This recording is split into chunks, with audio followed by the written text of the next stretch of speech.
Le Messilat Yesharim nous dit « Ce monde ressemble à l'obscurité de la nuit ». Un homme, lorsqu'il est dans l'obscurité, soit il ne voit pas du tout, et il peut y avoir un grand danger devant lui, et il va foncer droit devant. Ou soit il voit mal, et il confond. Il peut croire qu'un arbre, c'est une personne. Il nous dit dans ce monde, c'est exactement la même chose. Il y en a qui ne comprennent pas du tout ce qui leur arrive, ils ne voient rien.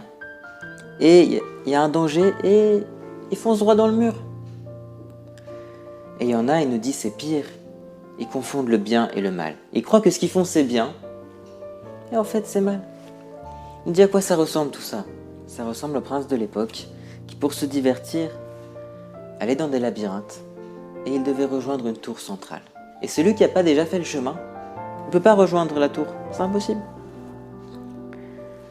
Il nous dit, nous c'est exactement pareil. On est sous l'emprise du Yetzer Hara, on voit rien, on est dans l'obscurité. On ne peut pas s'en sortir. Alors comment on fait? On demande à ceux qui ont déjà pris le chemin, ceux qui ont déjà rejoint la tour, c'est qui? C'est les sages d'Israël. Eux, ils savent quoi faire dans chaque situation. Ils savent nous dire où il y a un danger. Ils savent nous dire qu'est-ce qui est le bien et qu'est-ce qui est le mal. Or, nos sages nous disent, lorsqu'un malheur surgit dans le monde, il ne vient que pour Israël. Et là, encore une fois, c'est pareil. On a le choix.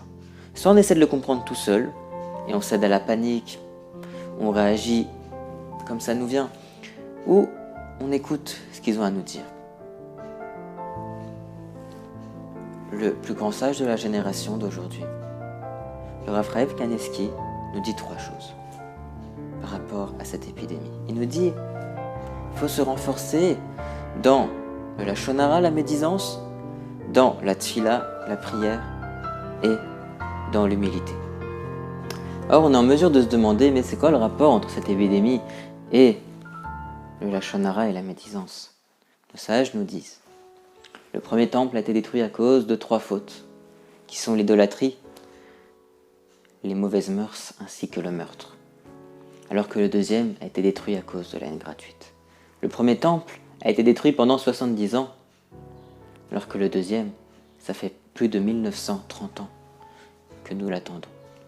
Les sages nous disent aussi, chaque génération qui n'a pas vu le Beth Amikdash reconstruit, on lui considère comme si elle l'avait elle-même détruit. Pourquoi?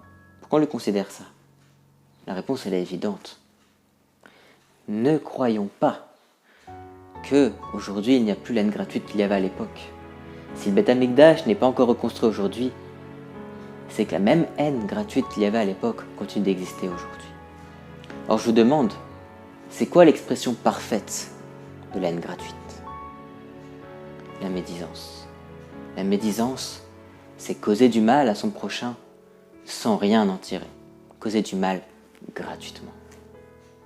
Et cette épidémie, elle se propage comment?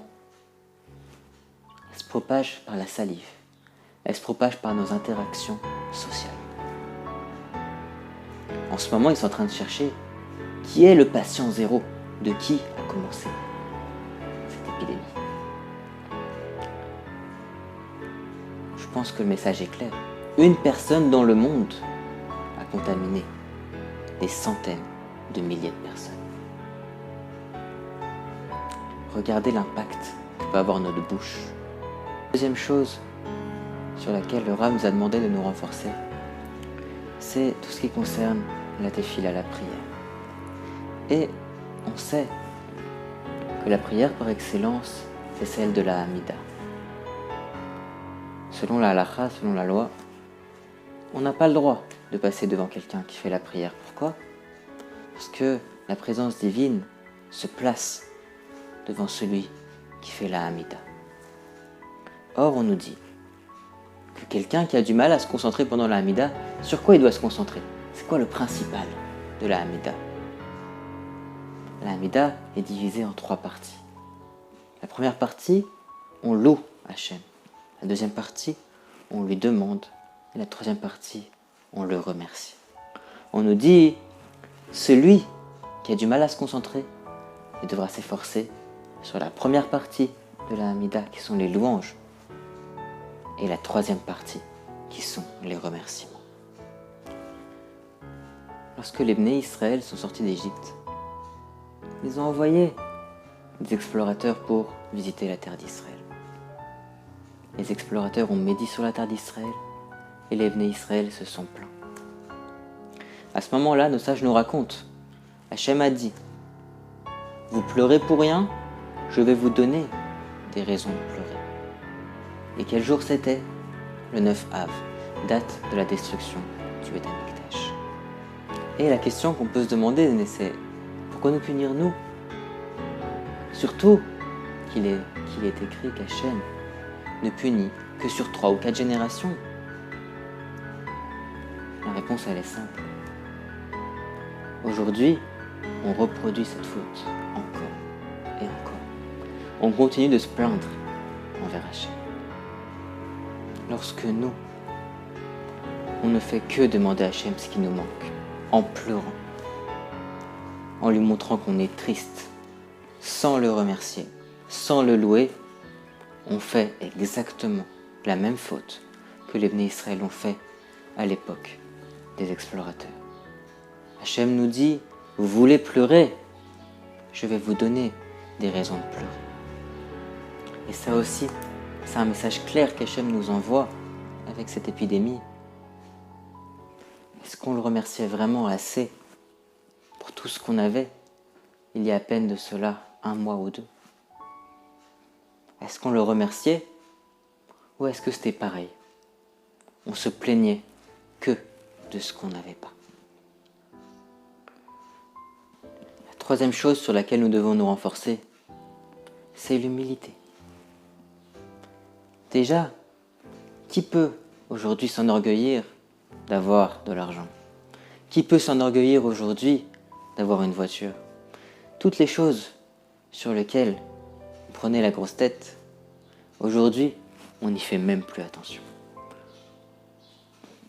Mais, lorsque la Torah vient nous dire que Moshe était très humble, Rashi nous dit, Moshe supportait. La Torah vient pas nous dire que Moshe ne prenait pas la grosse tête. La Torah vient nous dire, qu'est-ce que la vraie humilité? La vraie humilité, c'est supporter, c'est ne pas s'énerver. Les Bnei Israël se sont plaints, ils ont fait un veau d'or, et malgré tout, Moshe continue d'être avec eux. Il les réprimande de la meilleure façon possible. Il prie pour eux.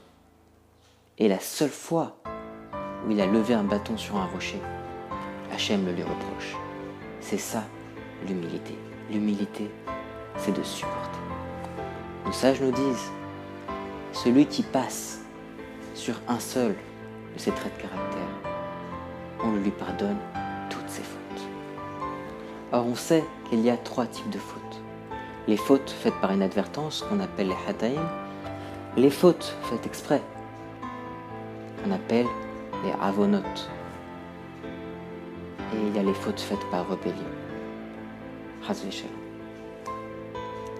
Les sages nous disent, celui qui passe sur un de ces traits de caractère, on lui pardonne même toutes les fois où il s'est rebellé. Lorsque nous nous conduisons au-delà de la tribu de justice, alors Hachem aussi, lorsqu'il nous juge, il fait taire tous les accusateurs.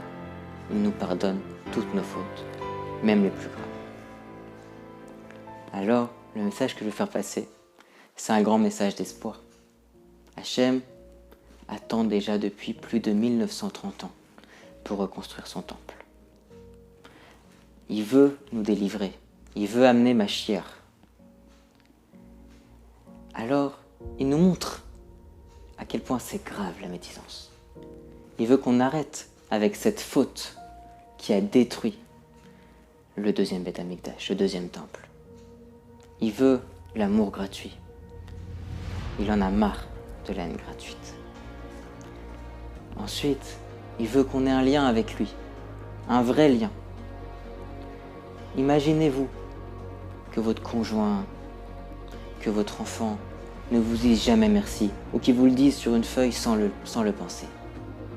Il fait que vous demander pendant des heures. comment réagiriez-vous? Hachem veut un vrai lien d'amour avec nous. Et il veut maintenant qu'on commence à le remercier. Il veut qu'on commence à le louer pour de vrai. Il a fait tomber toutes les grandes nations. Le monde entier est sans dessus-dessous. Que les êtres humains qui pensaient être capables de conquérir Mars et l'univers se retrouvent complètement déstabilisés, complètement impuissants par un virus qu'on ne voit même pas. Et enfin, Hachem nous donne le moyen de nous faire pardonner toutes nos fautes de la façon la plus parfaite. Il nous confine chez nous. C'est extrêmement dur pour un homme ou une femme d'être privé de sa liberté. Et il nous demande de supporter, il nous demande d'accepter. Alors, c'est un grand message d'espoir parce que tout est entre nos mains. Si les Hachem, dès maintenant, on commence à se renforcer, on commence à faire le maximum pour ne plus dire de médisance, pour ne plus dire de lashon hara. On commence à faire le maximum pour se renforcer dans notre tfila, dans notre prière, pour remercier Hachem pour tout ce qu'il nous donne. Il continue de nous prodiguer énormément de bien. Il continue de faire fonctionner la nature. Il continue tout cela. Nous devons le louer, nous devons le remercier. Et enfin, si nous prenons sur nous de supporter, d'être plus humble, de pardonner, alors Hachem enverra la délivrance dans la plus parfaite des joies, sans aucune souffrance. Et de la même façon, on a été délivré à Purim, parce qu'on a écouté Mordechai et Esther. Alors là aussi, tout va se renverser et on sera délivré de la façon la plus parfaite qui soit, Ezrat Hachem. Voilà, merci vraiment beaucoup d'avoir regardé cette vidéo. Je tenais à dire que cette vidéo, je l'ai faite avant tout pour moi-même. Ça m'a vraiment beaucoup renforcé de la faire. Mais si vous pensez que ça peut renforcer d'autres gens, si ça vous a renforcé, alors n'hésitez pas aussi à la partager. Moi, j'espère vous retrouver très vite. C'est des vidéos qui me prennent beaucoup de temps. En tout cas, j'espère vraiment vous retrouver au plus vite, Ezrat Hachem. Et surtout, n'oubliez pas que ce n'est vraiment qu'ensemble qu'on y arrivera.